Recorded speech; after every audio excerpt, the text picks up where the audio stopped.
Tenemos un cable con una corriente I y luego un cable con forma de triángulo con también una corriente I. La base está a una distancia S del cable infinito que tenemos abajo. Cada lado del triángulo mide A. ¿Cuál es la fuerza sobre este bucle triangular? La idea es bastante parecida a la fuerza que había sobre el cuadrado, el bucle cuadrado, también que teníamos un cable infinito con corriente I, tanto en el cable como en el bucle.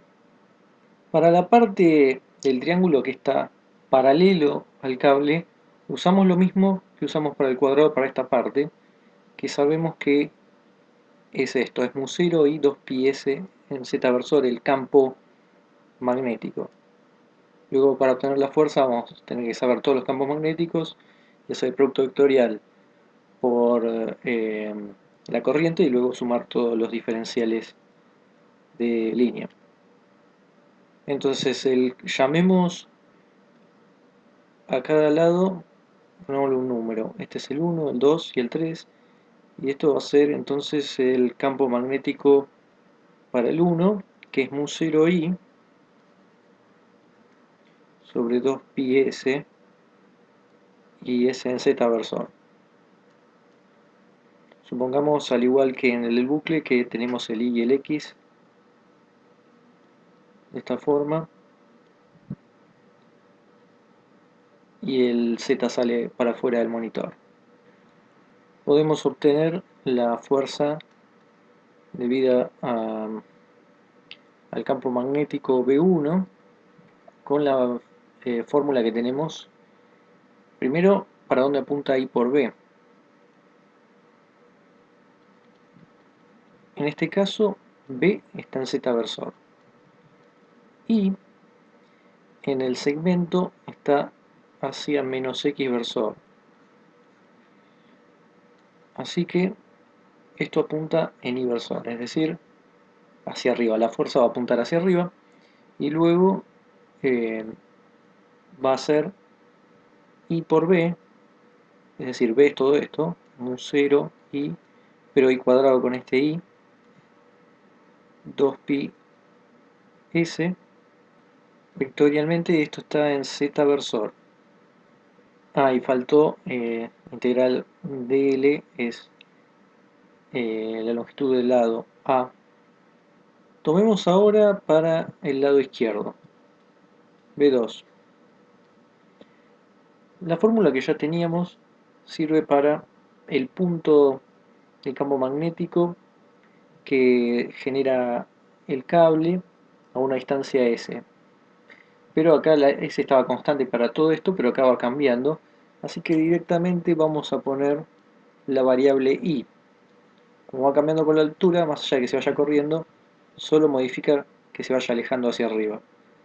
Y también es en Z versor. Vamos a ver la fuerza. Para eso, entonces, vamos a escribirlo acá, la fuerza magnética es la integral I por B diferencial L. Entonces, tomemos primero un diferencial de fuerza, después vamos a integrar. Y vamos a usar que además de la fuerza magnética escrita de esta forma para corrientes en línea, en un cable, se puede escribir también, si I y D le tienen la misma dirección, como sacamos el I y el módulo y conservamos los diferenciales L con la parte vectorial, es decir, ponemos la dirección del versor con el dl que va recorriendo el cable para la integral. Así que nuestro diferencial f va a ser I por dl por b. Esto va a ser igual a I por un diferencial genérico de x por x más de x de I en inversor más de z en z versor. Esto es por, vamos a ponerlo acá abajo, el b que es mu0 y 2π i en z versor, la parte de z no nos importa, va a dar 0, pero si vamos a hacer un cálculo, vamos a poner así, x versor, y versor, z versor, dx, dy, dz, y 0, 0 y todo esto que lo llamo b. Entonces, ¿cómo va a ser el producto vectorial? Esto siguió abajo. El producto vectorial va a ser igual a, primero, si hacemos el determinante de esto, dy por b menos dz0, luego tenemos menos dx b dx menos dz0, y el último que es 0, 0, 0. Dx por 0, 0 y menos dy por 0 que es 0. Por lo tanto, nos está quedando que esto es igual a b por dy menos b por dx. Olvidé la parte vectorial, ¿no? Esto es x. El primer término era por x versor. El segundo era por y versor. Así que acá viene un x versor, acá viene un y versor. Podemos sacar factor común b, que b era esto. Un 0i sobre 2pi i. X versor de y menos y versor de x. Y faltó multiplicar por el y de afuera, que lo único que hace es que haya un y cuadrado. Bueno, acá tendría que haber habido, vamos a ponerlo acá arriba, un y por todo esto, que es el que está acá afuera. Luego entonces tenemos, nuestro diferencial de fuerza es todo esto. Ahora, veamos que esta misma situación es muy parecida a la de cuando bajamos. La única diferencia es que ahora los diferenciales L van hacia abajo, es decir, que hay que poner un menos en el DI que vaya en esa dirección, en vez de hacia arriba, hacia abajo. Poner un menos en el DI hace que acá haya un menos, y entonces ese menos DI, eventualmente cuando hagamos el producto vectorial, va a ser que haya un menos en este DI. Por lo tanto, cuando sumemos esas dos fuerzas se van a cancelar y va a quedar 0 en x versor. Es importante decir que el y versor no puede absorber el menos este de que estamos hablando, porque estos x y z no tienen nada que ver con estos de acá. Esto es lo que está definiendo es el producto vectorial que se hace de una sola forma. Lo tiene que tener justamente el dy, el menos. De esa forma entonces la parte que tiene dy se hace menos, cancela con la otra parte del triángulo, y cuando sumemos las fuerzas eso va a dar 0. Entonces vamos con el FI. El X ya no está. Sabemos que va a ser, todas estas constantes afuera van a quedar de la integral, 2pi. El I no, el I queda adentro, 1 sobre I, diferencial X, todo esto es en I versor. Para ver los límites es importante definir dónde vamos a tener el 0, lo vamos a tener acá. Acá estará el I y el X y el 0 desde acá. Esto hace un ángulo de 60 grados. Acá tenemos un triángulo equilátero de lados A, como habíamos dicho. Los ángulos adentro de un triángulo equilátero son siempre 60, 60 más 60 más 60 da 180. Y entonces este de acá mide 60. Tenemos, si hacemos un zoom, algo así. Vamos a tener por acá el triángulo este está acá arriba.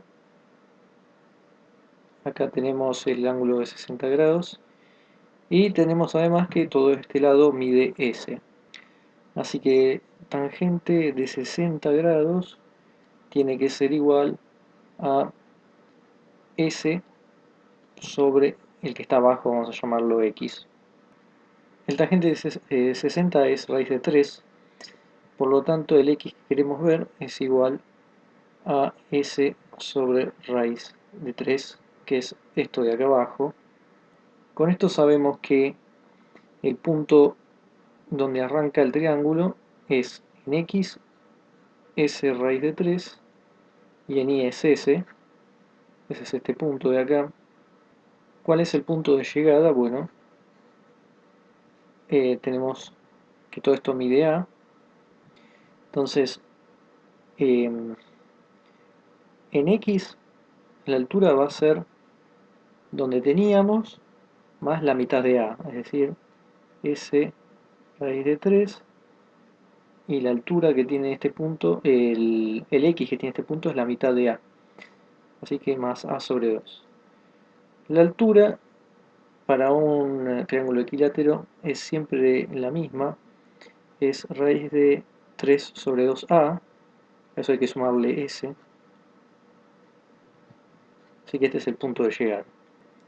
Así que estamos en diferencial X, recorremos los X desde S sobre raíz de 3 y luego S raíz de 3 más A sobre 2.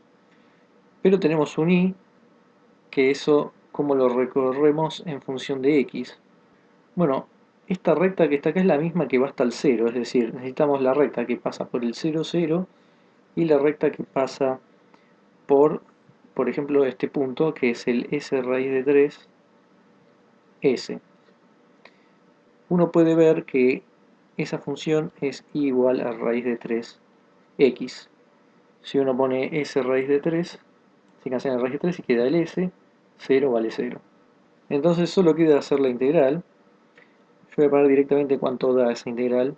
Fi para este caso va a dar menos mu0 i cuadrado sobre 2 raíz de 3 pi logaritmo de S raíz de 3 más A sobre 2 sobre S sobre raíz de 3.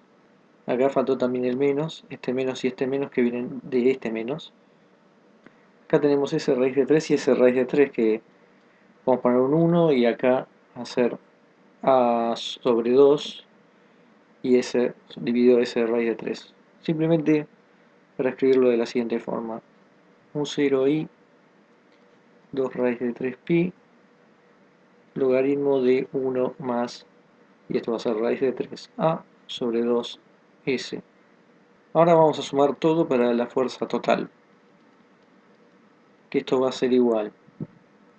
Por un lado, la fuerza que ya teníamos debido a la parte de abajo que llamamos 1, es esto, y ya vamos sacando factor común de lo que tenemos en lo que tiene que ver con la parte 2 y lo que va a tener la parte 3.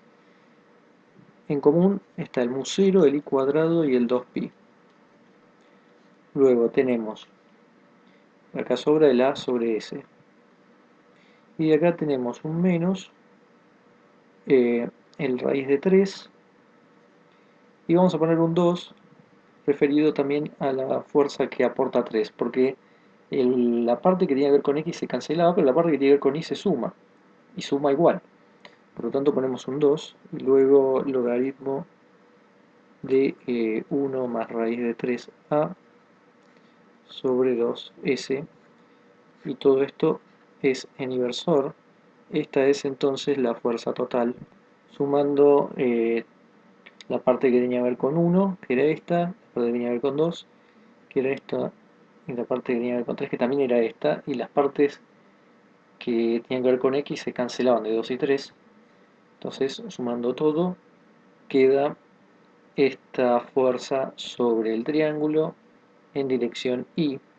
Es la fuerza total, entonces, que tenemos sobre el triángulo con respecto a el cable infinito con corriente constante I que teníamos también en el sistema. En este caso,